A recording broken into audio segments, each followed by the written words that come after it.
The emergency beacon screamed across the void of space, cutting through the silence like a knife. Captain Sarah stared at the readout on her bridge display, her coffee growing cold in the zero-gravity mug floating beside her chair. The signal was weak, distorted by cosmic radiation, but unmistakably alien in origin. "Distance to source," she asked her navigation officer. 12 hours at maximum burn, Captain," Lieutenant Torres replied, his fingers dancing across the holographic controls. "But it's coming from the Forbidden Zone." A chill ran through the bridge crew.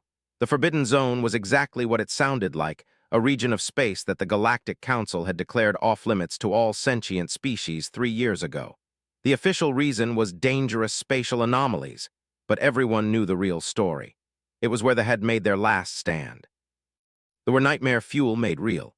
Standing nearly 10 feet tall, covered in metallic scales that could deflect most energy weapons, they possessed 4 arms ending in razor-sharp claws and a mouth full of teeth that could bite through titanium. For 2 decades, they had terrorized the galaxy, conquering world after world with ruthless efficiency. Their military doctrine was simple: total annihilation of all opposition. But they weren't just monsters, they were brilliant monsters. Their technology surpassed most species by centuries. Their ships were living horrors that could repair themselves in battle. Their weapons could crack planets. When they finally turned their attention to Earth, humanity had prepared for extinction. Then something impossible happened. They simply vanished. One day they were bombarding the outer colonies. The next day their entire fleet went dark. Scout ships sent to investigate found their worlds abandoned, their great city ships drifting empty through space. The Galactic Council quickly declared the former territories forbidden, fearing some terrible plague or weapon that had destroyed their most feared enemy. That was 3 years ago. Now something was calling for help from the heart of their abandoned empire. "Captain," Communications Officer Park spoke up, "I'm getting a clearer signal now. It's not a standard distress call." "What do you mean?" Park frowned at her console, adjusting frequencies. "It's more like a lament or a funeral dirge. The computer is having trouble translating it, but the emotional context is unmistakable. Whatever's sending this signal is mourning something." Sarah felt her stomach twist. Against every regulation in the book, against all common sense, she found herself saying, "Set course for the beacon, maximum burn." "Captain," her first officer commander, Williams, protested, "we can't enter the Forbidden Zone without authorization from Earth Command. The penalties." "Will be my responsibility," Sarah cut him off. "Something is dying out there, Williams, and it's asking for help. That trumps politics." The journey to the beacon took them deeper into space than any human ship had traveled since the war's end. They passed the husks of battle stations, massive constructs that had once bristled with enough firepower to sterilize entire star systems. Now they drifted like metallic ghosts, their organic components long since withered away. But as they drew closer to the signal's source, they began to see signs of recent activity. Debris fields that looked fresh, scorch marks on asteroid surfaces, and most disturbing of all, pieces of ships that still glowed with residual energy. "Whatever happened here," Torres reported, "it happened recently, within the last few weeks, maybe less." The beacon led them to a small moon orbiting a dying red giant star. The surface was pockmarked with craters and covered in the twisted remains of what had once been a settlement. But their sensors detected life signs in an underground complex that had somehow survived whatever catastrophe had befallen this place. "Life signs are weak," reported Dr. Martinez, their science officer. "Reading approximately 30 individuals, but their biosignatures are strange. Some appear to be, but much smaller than the adults we have on record. Others are completely unknown." "Survivors," Williams said grimly. "Whatever destroyed some of them lived through it." Sarah stared at the tactical display showing the moon's surface. Everything they knew about this was a trap. They were cunning, vicious, and patient. They could be luring human ships here to capture them or study their weaknesses. But the mournful tone of the distress signal kept echoing in her mind. "Take us down," she ordered, "but keep the ship ready for immediate departure." The underground complex was a maze of tunnels that seemed to pulse with a faint, dying light. Sarah led a small team through the corridors, their weapons ready but not drawn. The air was thick with an alien scent that made their noses burn, and the walls themselves seemed to weep some kind of phosphorescent fluid. They found the survivors in what appeared to be some kind of nursery chamber. The sight that greeted them everything they thought they knew about the. Huddled in the center of the room were a dozen small figures, clearly but no larger than human children. Their scales were dull and patchy, their movements weak and unsteady. Around them lay the bodies of several adult, but these weren't the armored warriors from human nightmares. They were smaller, with more delicate features, and what appeared to be some kind of protective clothing. But most shocking of all was the creature lying protectively over the young. It was massive, easily the size of a small shuttle, with a body that seemed to be part organic and part machine. Its head was lupin, with burning red eyes that tracked the human's movement with intelligent awareness. Its body was covered in the same metallic scales as the, but it also bristled with technological implants and what appeared to be weapon systems. A war beast, this most feared biological weapon, supposedly bred for perfect killing efficiency and absolute loyalty to their masters. And it was dying. Dr. Martinez ran his scanner over the creature and pulled Sarah aside. "It's been poisoned," he whispered. "Some kind of systemic toxin that's shutting down its organs one by one. But Captain, look at this." He showed her the scanner readout. "It's not just protecting those young, it's sharing its life force with them somehow, using its own bioenergy to keep them alive. That's why it's dying faster." Sarah looked back at the strange tableau. The war beast's breathing was labored, its great head rising and falling with obvious effort. But its eyes never left the small figures huddled beneath its massive form. Occasionally, one of the young would make a soft sound, and the creature would respond with a gentle rumble that seemed almost like a parent comforting a frightened child. "The adults," she said, gesturing to the bodies. "What killed them?" "Same toxin, but they died faster. They didn't have the war beast's enhanced metabolism to fight it off." Martinez paused, studying his readings. "Captain, I don't think this was an attack. I think it was suicide." "What?" "The toxin, it's not designed to cause pain or fear. It just shuts down biological functions quietly and efficiently, and look at how they're positioned." He pointed to the adult bodies. "They arranged themselves in a circle around the young ones and the war beast before they died. This was deliberate." Sarah felt a cold realization wash over her. They knew something was coming, something worse than death, so they chose to die first, but they couldn't bring themselves to kill their young. "And they left their war beast to guard them," Williams added, his voice subdued. "Programmed it to protect those children even as it died." One of the young stirred and looked directly at Sarah with large, frightened eyes. It made a soft sound that the universal translator rendered as hungry, scared, mama gone. The war beast lifted its great head with obvious effort and looked at the humans. For a moment, Sarah expected it to attack, to fulfill its programming as the ultimate killing machine. Instead, it made a sound that their translators interpreted as "help them. Please." Then its head fell back to the floor, and the light in its eyes began to fade. Without thinking, Sarah stepped forward. "Martinez, can we neutralize the toxin?" "I don't know, Captain. I'd need to get them to the med bay, run full scans." "Then do it, all of them, including the war beast." Captain Williams protested. They're the enemy, and that thing is a weapon designed to kill humans." Sarah looked at the dying creature and the frightened young ones it was protecting. "No," she said quietly. "They're refugees, and we're going to help them." As her team began the delicate process of moving the survivors to their ship, Sarah couldn't shake the feeling that they were witnessing something unprecedented in galactic history. For the first time, humanity was seeing the not as invincible monsters, but as people capable of love, sacrifice, and desperation. But as they prepared to leave the dying moon, their ship's sensors detected something that made Sarah's blood run cold. A massive energy signature was approaching from deep space, something bigger and more powerful than any ship on record. Whatever had driven the to choose death over capture was coming. And now humanity stood between it and a handful of alien children who had nowhere left to run. The real test was just beginning. Dr. Martinez worked frantically in the medical bay as the ship raced away from the moon at maximum speed. The young were responding well to the treatment. Their natural resilience was helping them fight off the toxin. But the war beast was a different story.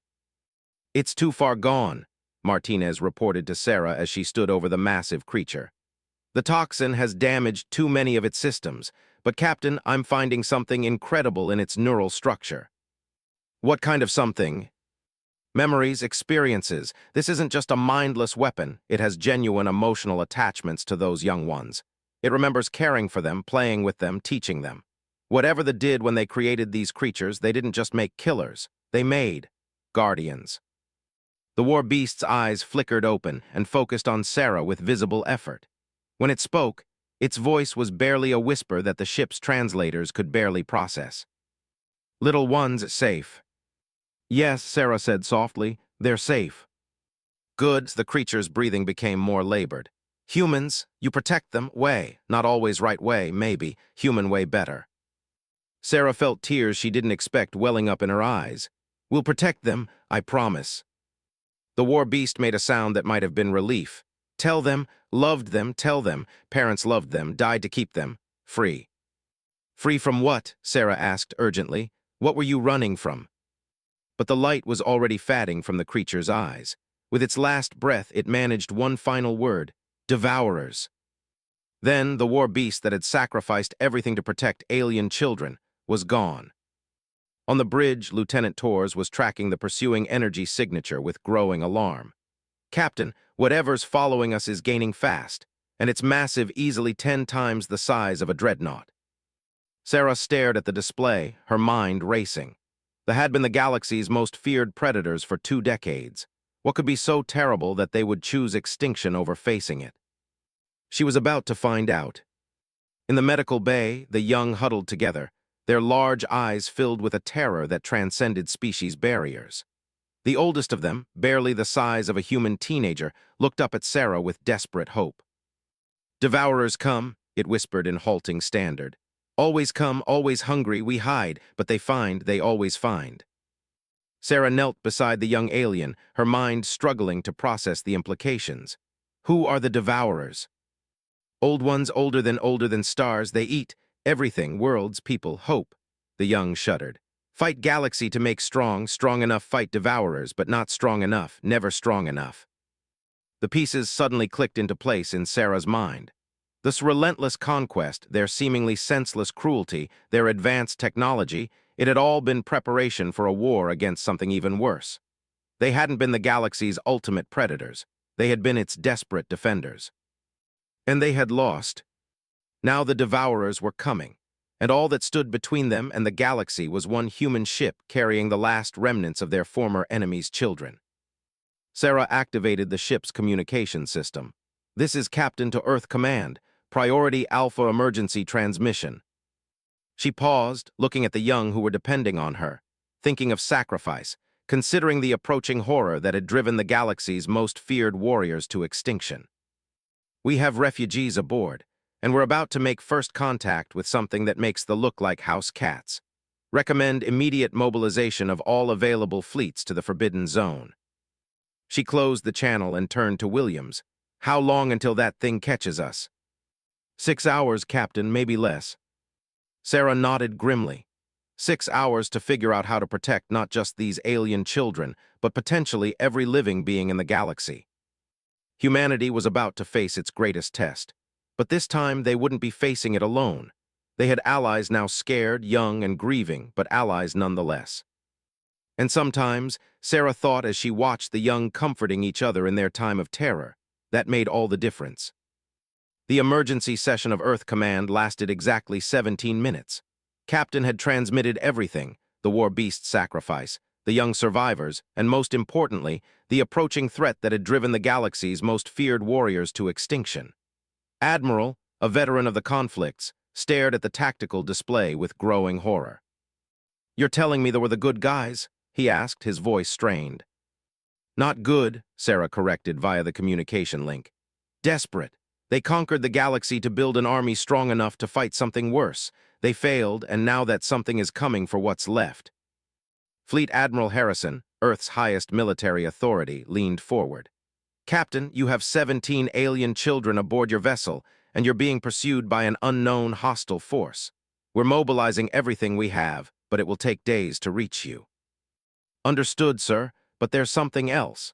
Sarah's image flickered as the signal struggled across the vast distance. These young, they know things about this enemy. Their genetic memory includes tactical information going back thousands of years. if we can figure out how to access it. Do what you can, Captain. Humanity's survival may depend on it. The transmission ended, leaving Sarah alone with the weight of an impossible situation.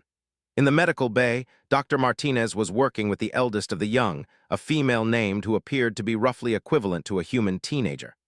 Unlike the others, she had begun to recover her strength and was showing signs of the formidable intelligence that characterized her species. The memory songs, explained in her halting standard, her voice carrying harmonics that human throats couldn't reproduce. Each generation learns them, stories of the First War, stories of the running, stories of the watching. Can you teach us these memory songs? Sarah asked gently. His large eyes, a deep amber color that shifted like liquid gold, focused on something beyond the ship's bulkheads. Dangerous to know, dangerous to remember, but... She looked at Sarah with an expression that seemed far too old for her apparent age, more dangerous not to know. She began to sing. It wasn't music as humans understood it. The sounds that came from his throat were part vibration, part electromagnetic pulse, part something that bypassed the ears entirely and spoke directly to the brain. Sarah felt her consciousness expanding, touching something vast and ancient and terrible. Images flooded her mind. A galaxy teeming with thousands of species, their civilizations spread across countless worlds. Then the darkness between the stars began to move. Ships that weren't ships but living things the size of planets, creatures that existed partially in normal space and partially in dimensions that had no name. They consumed everything in their path, not just matter and energy, but information itself, memories, souls, the very concept of existence. The Devourers. They had come before, eons ago, and left the galaxy a lifeless wasteland. Only a few species survived in hidden sanctuaries, waiting through the long, dark age for life to return. When it did, they emerged to seed the galaxy with warnings and weapons and desperate preparations. They were one of those ancient survivor species. For thousands of years, they had watched and waited, building their strength, testing other species to see who might be worthy allies in the coming war. But the other races of the galaxy were too peaceful, too comfortable in their prosperity. They couldn't conceive of a threat so absolute that it required total militarization. So they became conquerors, not out of malice but out of necessity. They forced the galaxy to build weapons, to develop tactics, to create the infrastructure needed for a war against extinction itself. They became the enemy that everyone could unite against, hoping that, when the real enemy finally arrived, the galaxy would be ready. But it wasn't enough. It was never enough. When the Devourers finally stirred from their million-year slumber, they fell upon the Empire like a plague of living shadow. World after world went silent. Fleet after fleet vanished without a trace. In desperation, they began to collapse their own empire, poisoning their worlds rather than let them be consumed, destroying their ships rather than let them be turned against their allies. The scene Sarah had witnessed on the moon was repeated across hundreds of worlds. Parents choosing death for themselves and their children rather than face a fate worse than extinction, having their very essence devoured and turned into fuel for an enemy that existed to unmake existence itself. Song ended, leaving Sarah gasping on the floor of the medical bay. Dr. Martinez was scanning her with obvious concern. Captain, your neural activity just spiked beyond anything I've seen in a human. What did you experience? Sarah struggled to her feet, her mind reeling from the downloaded memories. I know what we're facing and why they did what they did. She activated her communicator. All senior staff to the bridge, now. 20 minutes later, Sarah stood before her bridge crew, beside her translating additional details as Sarah recounted what she had learned. The faces around her grew progressively paler as the full scope of the threat became clear. So let me understand this correctly, Commander Williams said slowly. They spent the last 20,000 years turning themselves into the galaxy's villains, all to prepare for a war against cosmic horrors that eat reality itself. Correct. And we just rescued their children from the aftermath of that war. Also correct. And now those cosmic horrors are bearing down on us with technology that makes dreadnoughts look like Stone Age spears. Sarah nodded grimly. One more thing. According to the Devourers, don't just destroy civilizations. They learn from them. Every species they consume adds to their knowledge and power. After consuming the Empire, they now possess 20,000 years of advanced military technology. Lieutenant Torres, who had been monitoring their pursuit, looked up from his station with fear in his eyes. Captain, the pursuing vessel has just increased speed. Time to intercept is now 4 hours. Can we outrun it? No, ma'am. Even if we burned out our engines completely, it would still catch us in 3 hours and 47 minutes. Sarah felt the weight of command settle on her shoulders like a lead blanket.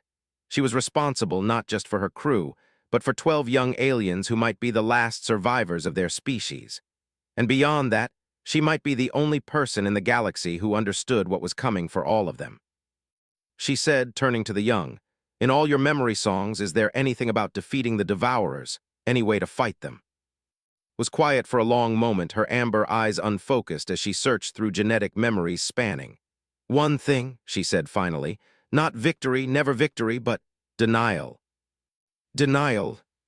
Devourers consume to exist. Take away consumption, they weaken. First war, some species found way to hide, not in space, in possibility.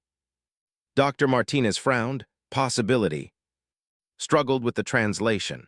Your word. Quantum, many realities existing together. Devourers exist in one reality only. If something exists in all realities at once, they cannot consume it. Quantum superposition, Dr. Martinez breathed. She's talking about quantum superposition. If we could somehow exist in multiple quantum states simultaneously, we'd be effectively invisible to them. Do we have that technology? Sarah asked. No, Martinez admitted, but the might have. Do any of your memory songs contain technical specifications? Before could answer, alarms began blaring throughout the ship.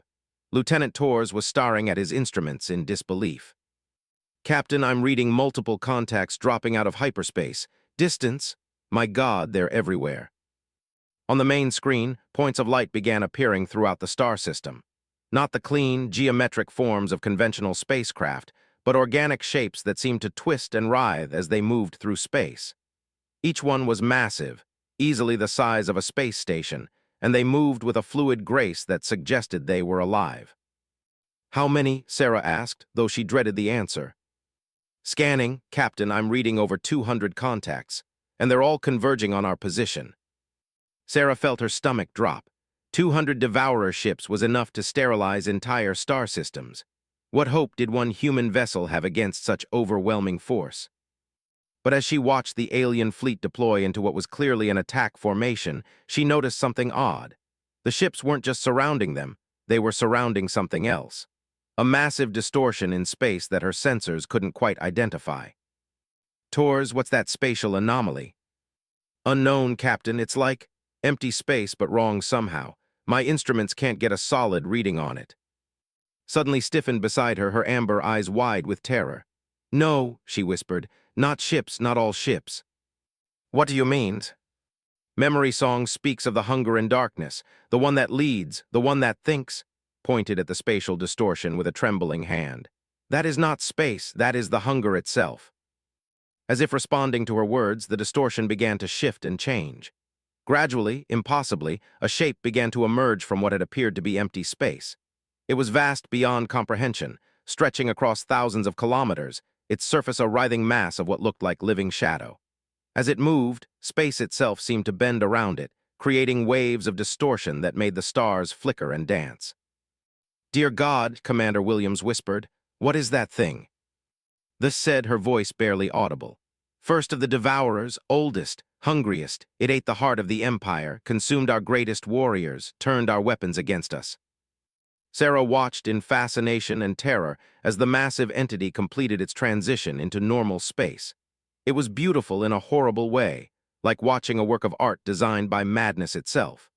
Patterns of light played across its surface, and she had the disturbing sensation that those patterns were trying to communicate something.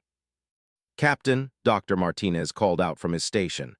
I'm detecting massive quantum fluctuations coming from that thing. It's not entirely in our reality. Parts of it are phasing in and out of dimensional space. Is that how they avoid being detected? More than that, I think it's how they feed. They partially exist in multiple dimensions simultaneously, allowing them to consume energy and matter from several realities at once. Sarah felt a spark of hope. If they exist in multiple dimensions, but we only exist in one. Then we might be able to use that against them, Martinez finished. Those technical specifications you mentioned, are they detailed enough to build quantum phase technology? Nodded slowly. Scientists tried many solutions, most failed, but some worked for brief time. How brief? Long enough to hide, not long enough to win. Sarah made her decision. It will have to be enough. Martinez work with to access those specifications. Torres plot a course for the nearest asteroid field. If we're going to attempt an impossible scientific breakthrough, I want cover while we do it. Captain, Williams protested, even if we manage to phase ourselves out of their reality, what then? We can't hide forever, and we certainly can't fight them. Sarah looked at the display showing the approaching Devourer fleet. Each ship was a marvel of organic engineering, clearly grown rather than built, their surfaces rippling with bioluminescent patterns that suggested intelligence and malevolent purpose. We don't fight them, she said quietly. We warn the galaxy. Earth Command needs to know what's coming. Every species needs to prepare for what may be the final war. But even as she said it, Sarah knew it might already be too late. The Devourers had consumed the Empire in a matter of weeks. Earth's fleets, however powerful, were designed to fight conventional enemies.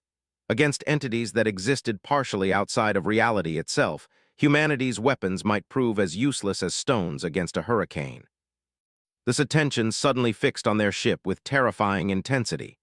Sarah could feel its presence pressing against the hull like a physical weight, probing their defenses, testing their resolve. And in that moment of contact, she heard its voice in her mind, not words, but concepts that bypassed language entirely. Hunger, inevitability, the end of everything she had ever known or loved. But she also sensed something else. Surprise. They had expected to find survivors on this ship. Instead, it had found something new, something that didn't fit its ancient patterns of conquest and consumption. It had found humanity. And for the first time in eons, the hunger in darkness was curious about what it might taste like.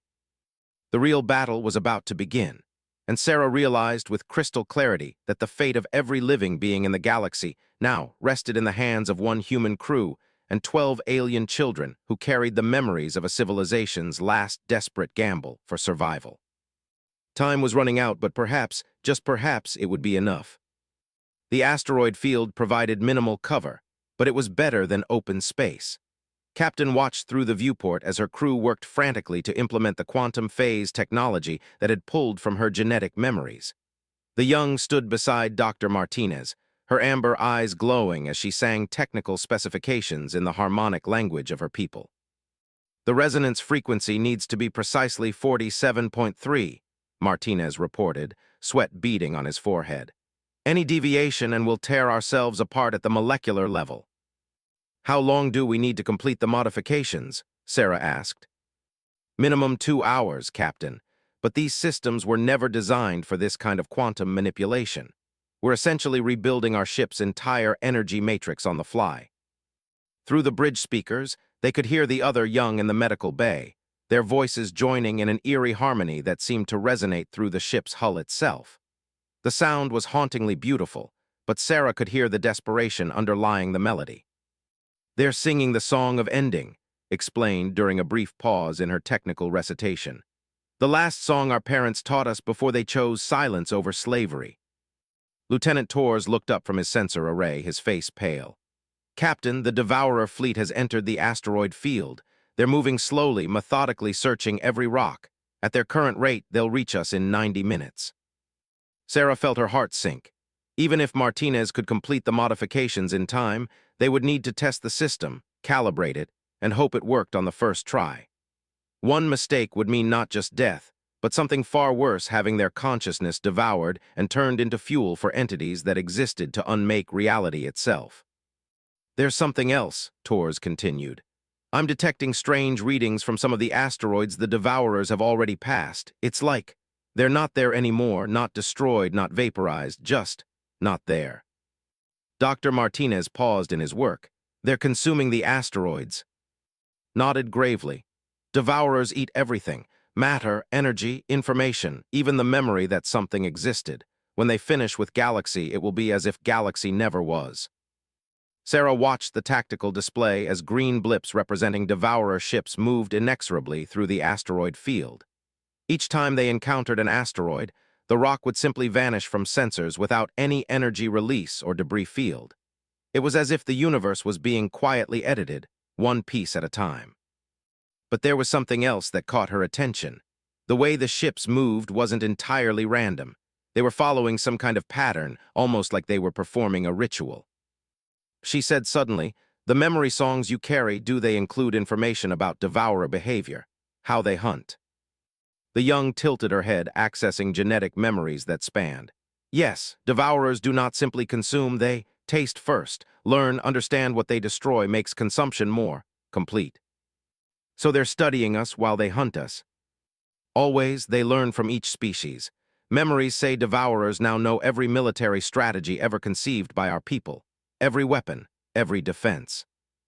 A chill ran down Sarah's spine. If the devourers had absorbed the Empire's military knowledge, then humanity's conventional tactics would be useless. The enemy would see every move coming before they made it. But maybe that could work to their advantage. Martinez, how much longer? Hour and a half minimum. Tors, can you mask our energy signature completely? Not with the quantum modifications running. The power fluctuations are too distinctive. Sarah made a decision that felt like stepping off a cliff. Shut down everything except life support. Emergency power only, make us look like a derelict. Commander Williams stared at her. Captain, if they detect us while our systems are down, they'll investigate instead of simply destroying us, Sarah finished. In your memory songs, how do devourers react to unknown technology? Curiosity, said immediately. Unknown things must be tasted before consumption. Will want to understand what we are. Then that's our window, we let them capture us. The bridge fell silent except for the humming of Martinez's jury-rigged quantum field generators. Sarah could see the doubt in her crew's faces, but also something else: trust. They had followed her this far into the impossible, and they would follow her to the end. Tors, as soon as they make physical contact with our hull, bring all systems online and activate the quantum phase. We'll have maybe 30 seconds before they adapt to what we're doing. And then what, Captain? Williams asked quietly. Sarah looked at the display showing Earth's position, still days away at maximum burn. Then we run home and pray we're fast enough to warn the galaxy. The wait was agonizing. Through the sensors, they watched the Devourer ships methodically work their way through the asteroid field, each contact resulting in another piece of reality simply ceasing to exist. When the lead ship finally detected their supposedly derelict vessel, Sarah held her breath. The Devourer ship was even more horrifying up close. It wasn't built so much as grown, its surface a writhing mass of organic components that pulsed with their own internal light. As it approached, Sarah could see smaller organisms moving across its hull like antibodies patrolling a living body. It's scanning us, Tors reported in a whisper. Energy patterns I've never seen before. It's like it's trying to read our thoughts. Hold steady, Sarah commanded, though every instinct screamed at her to run. The alien vessel extended what looked like tendrils toward their hull. The moment they made contact, Sarah felt a presence pressing against her mind, vast, ancient, and utterly alien. Images flashed through her consciousness. Earth burning, humanity screaming as their essence was devoured, the solar system collapsing into nothingness as if it had never existed. But underneath the horror, she sensed something else. Confusion. That was trying to understand what humans were and finding them different. Unlike the who had been warriors shaped by a preparation for this war, humans were chaotic, unpredictable, driven by emotions and instincts that made no logical sense. Now, Sarah shouted. Tors brought all systems online simultaneously. The ship's lights blazed to life, weapons powered up, and most importantly, Martinez's quantum field generators began their precisely calibrated dance between dimensions. The effect was immediate and disorienting. One moment Sarah was sitting in her command chair, the next she was experiencing existence from multiple perspectives simultaneously. She could see herself on the bridge, but also see the bridge from outside the ship, and also see the entire star system from a perspective that seemed to exist nowhere and everywhere at once. Phase transition complete, Martinez reported, his voice echoing strangely through dimensions. We're now existing in quantum superposition across 17 different reality states. The Devourer ship's tendrils passed harmlessly through their hull, unable to maintain contact with something that existed in multiple dimensions simultaneously. Through the viewports, Sarah could see the massive writhing in what looked like confusion or possibly rage. "It's working," Williams breathed. "They can't touch us." But even as he said it, Sarah could see changes beginning in the Devourer fleet. The ships were repositioning themselves, and new energy patterns were forming along their hulls. "They're adapting," said with quiet despair. "Devourers always adapt. Quantum hiding worked for few moments against them before, never for long." "How long?" Sarah asked. "Records say 12 minutes, maybe 15. Sarah activated the ship's communication array, broadcasting on every frequency humanity had ever used. "This is Captain Sarah of the Earth vessel Prometheus. Emergency transmission to all human colonies and Earth Command. We are transmitting complete tactical data on an enemy force designated as Devourers. They have destroyed the Empire and are now advancing toward human space. Recommend immediate evacuation of all outer colonies and preparation for total war." She paused, looking at and the other young who had gathered on the bridge. "We have survivors aboard, refugees from a species that spent 20,000 years preparing to fight this enemy. They failed, but their knowledge may be our only hope. Do not make the same mistakes the galaxy made before. Do not underestimate this threat.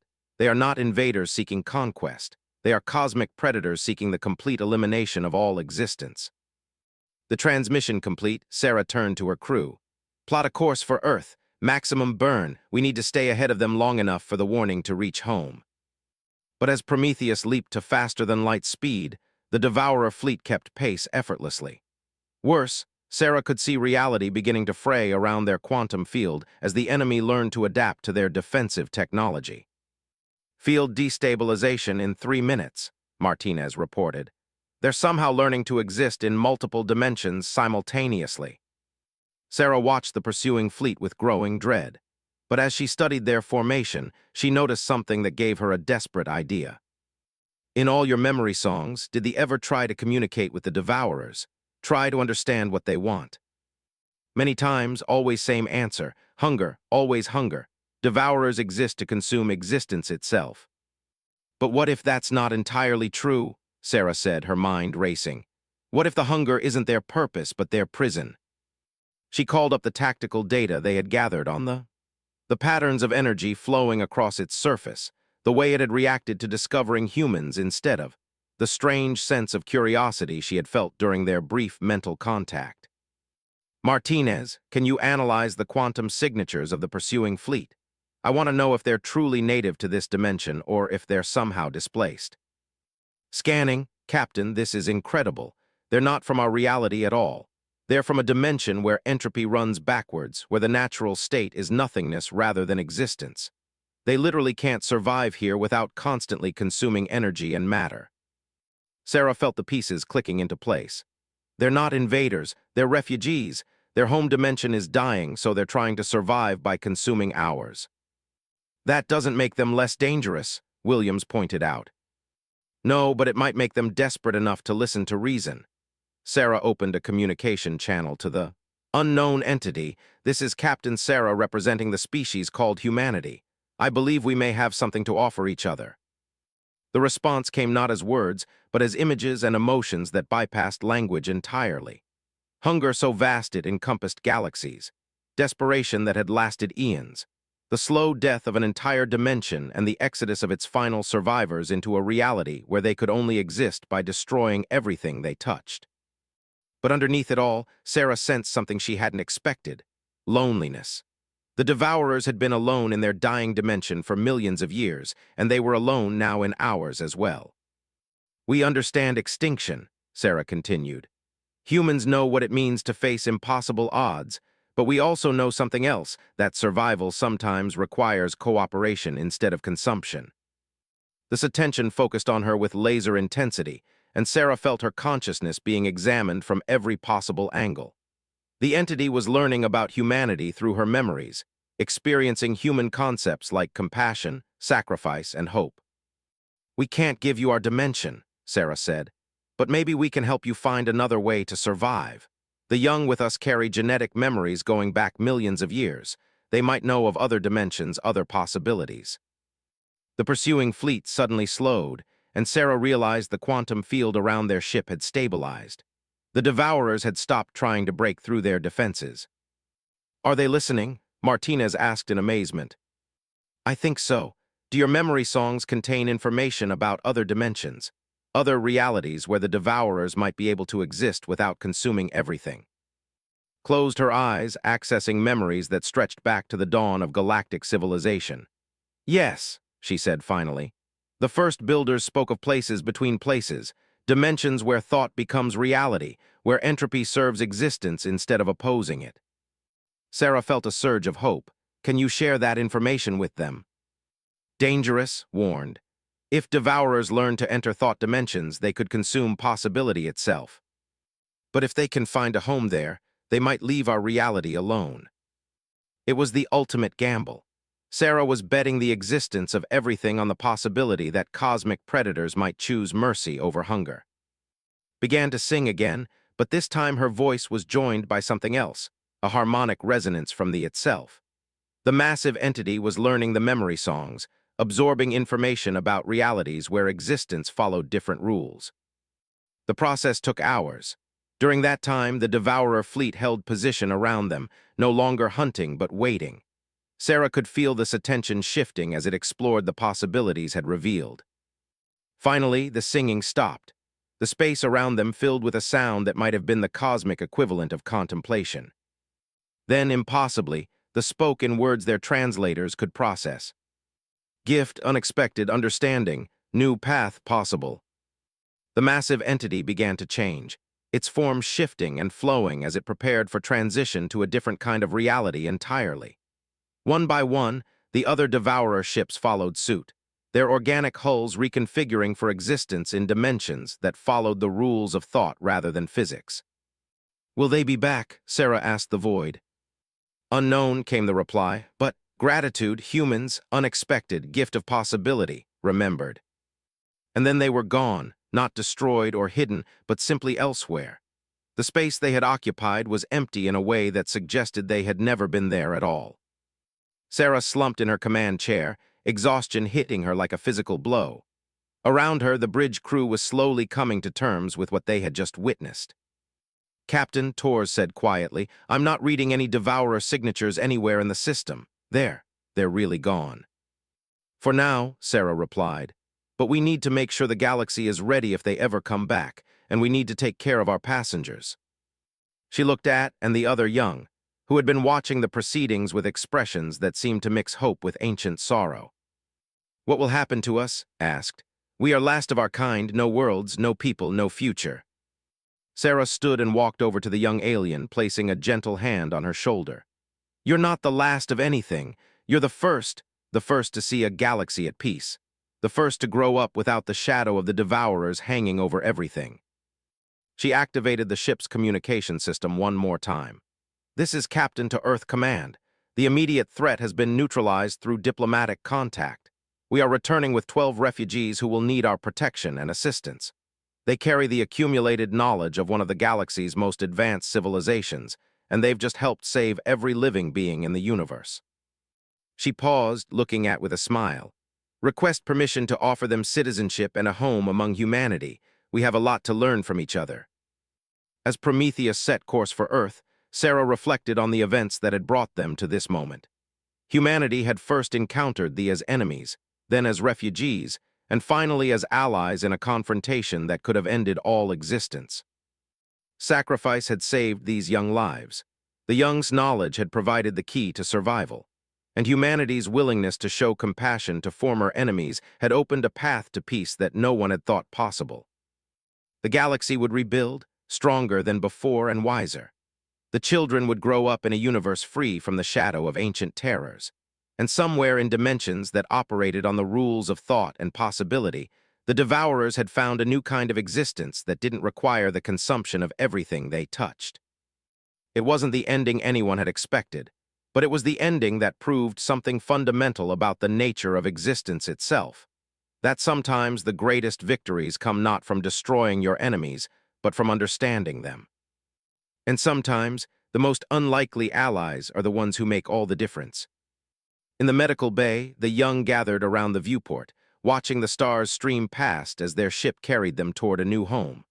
For the first time in their short lives, they sang not of endings and loss, but of beginnings and hope. The song they chose was one they had never learned from their genetic memories. It was a human lullaby that Dr. Martinez had taught them, adapted to the harmonics of their own voices. It spoke of dreams and tomorrows, of growing up safe and loved, of a future where different species could share the same sky without fear. It was the sound of a galaxy learning to hope again,